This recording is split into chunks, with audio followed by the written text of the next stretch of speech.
दोस्तों नमस्कार। दोस्तों हम हो या आप हो या कोई और भी हो, कड़ी मेहनत से पैसा कमाते हैं, उन पैसों में से पाई पाई बचाते हैं और उन बचाए हुए पैसों को बैंक में रखते हैं, बैंक में एफडी कराते हैं, आरडी कराते हैं या किसी और भी स्कीम में पैसे लगाते हैं। लेकिन जब बैंक का स्टाफ ही आपका पैसा ढकार जाए तो क्या कहेंगे। देश के निजी बैंक एचडीएफसी बैंक में एफडी कराने वाले एक ग्राहक के साथ बैंक के ही एक स्टाफ ने ऐसा धोखा किया है कि आप सुनकर हैरान रह जाएंगे। तो एचडीएफसी बैंक में एफडी कराने वाले ग्राहक के साथ बैंक के ही स्टाफ ने क्या धोखा किया है और धोखा किए जाने के बाद क्या हुआ है और आप ऐसे धोखे से कैसे बच सकते हैं, ये सब हम आपको इस एपिसोड में आगे बताएंगे। लेकिन सबसे पहले आप सबसे गुजारिश है कि चैनल के लिए नया है तो तुरंत सब्सक्राइब कर लीजिए, वीडियो को ज्यादा से ज्यादा शेयर कीजिए ताकि ज्यादा से ज्यादा लोगों तक जानकारी पहुंचे। हो सकता है आपके एक शेयर से आपके किसी अपनों का ही फायदा हो जाए। तो चलिए आगे बढ़ते हैं। पहले मामला जान लेते हैं। तो 53 साल की मीनाक्षी कपूरिया ने एचडीएफसी बैंक में 3 करोड़ रुपए का एफडी कराया था। कपूरिया ने बैंक की रिलेशनशिप मैनेजर 27 साल की पायल कोठारी पर आरोप लगाते हुए कोर्ट में याचिका दायर की थी कि कोठारी ने उनके 3 करोड़ रुपए की एफडी तोड़ दी है बिना उन्हें बताए हुए और उस रकम को पहले फर्जी खातों में और फिर वहां से अपने खातों में ट्रांसफर कर लिया है। कपूरिया का कहना है कि उन्हें एफडी तोड़ने और उनके एफडी के पैसों को दूसरे खाते में ट्रांसफर के संबंध में ना तो कोई एसएमएस अलर्ट मिला और ना ही ईमेल अलर्ट मिला। दोस्तों आप सब जानते हैं कि बैंक खाता मोबाइल नंबर के साथ साथ पैन नंबर और आधार नंबर से भी जुड़ा होता है। किसी भी ग्राहक के खाते से पैसे निकलने या पैसे जमा होने पर ग्राहक के मोबाइल नंबर और ईमेल पर अलर्ट भेजा जाता है। लेकिन कपूरिया की सहमति के बिना जब एफडी तोड़ा गया और उनका पैसा दूसरे खाते में ट्रांसफर किया गया तो इसके संबंध में कपूरिया को कोई एसएमएस या ईमेल अलर्ट नहीं मिला। जानते हैं क्यों? क्योंकि बैंक की रिलेशनशिप मैनेजर पायल कोठारी ने बैंक के रिकॉर्ड में अपना मोबाइल नंबर और ईमेल पता बदल दिया। यही कारण है कि जब लेन देन हो रहा था तो पीड़ित यानी कपूरिया को किसी भी तरह का अलर्ट नहीं मिल रहा था।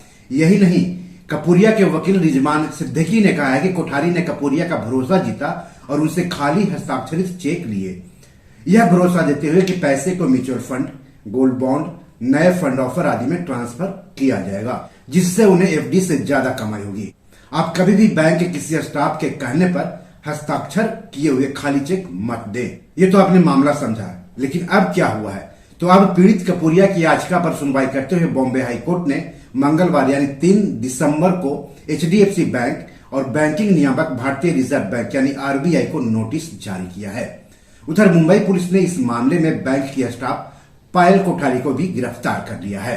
बॉम्बे हाईकोर्ट के जस्टिस रेवती मोहिते डेरे और पृथ्वीराज चौहान ने कड़ी टिप्पणी करते हुए पूछा है, आखिर लोग एक बैंक पर भरोसा करते हैं, एक रिलेशनशिप मैनेजर किसी व्यक्ति को धोखा देता है, अब लोगों का बैंकिंग सिस्टम पर क्या भरोसा रहेगा?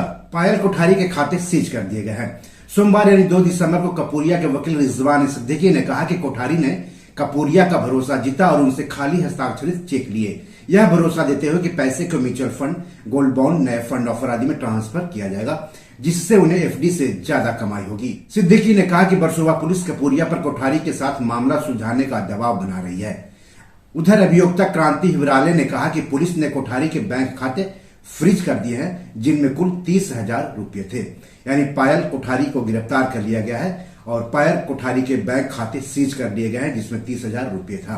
पायल कोठारी ने एचडीएफसी बैंक में एफडी कराने वाली ग्राहक मीनाक्षी कपूरिया के साथ हेराफेरी की, उनके एफडी तोड़ लिए और बिना उनके सहमति से एफडी के पैसे दूसरे खाते में ट्रांसफर कर दिए। हाई कोर्ट ने पुलिस को भी फटकार लगाई।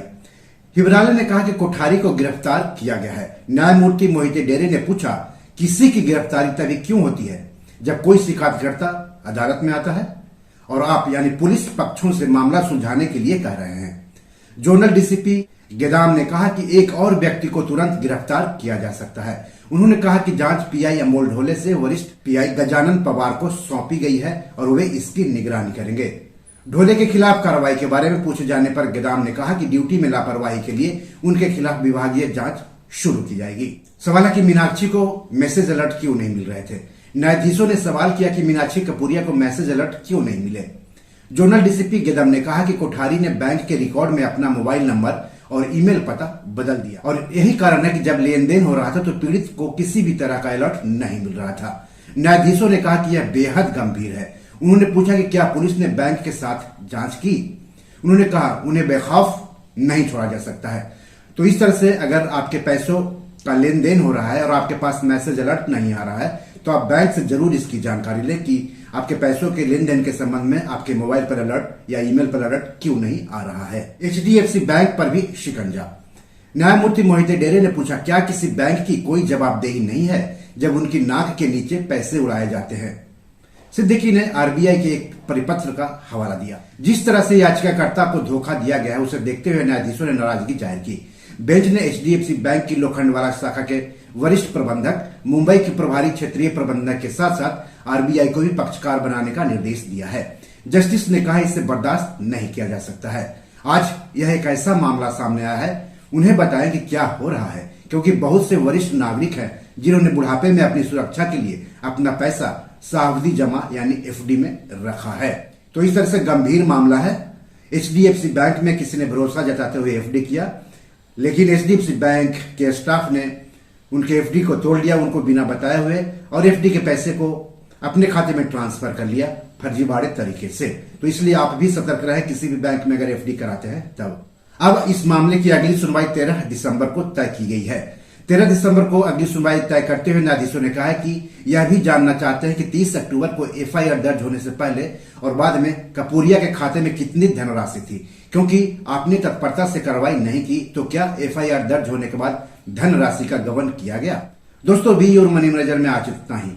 HDFC बैंक के एक स्टाफ द्वारा किए गए इस फर्जीवाड़े पर आपका क्या कहना है? ऐसे फर्जीवाड़े से आप बैंक में रखे अपने पैसों को कैसे बचाएंगे? क्या आपके साथ भी किसी बैंक ने इस तरह का धोखा किया है?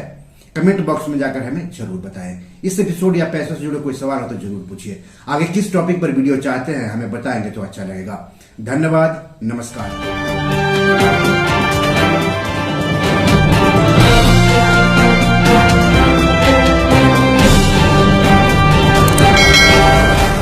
दोस्तों, ये मेरी 7 किताब है जो कि amazon.com पर पब्लिश है। आप इसे डाउनलोड करके पढ़ सकते हैं। इन किताबों के लिंक्स इस वीडियो के डिस्क्रिप्शन में दिए हुए हैं।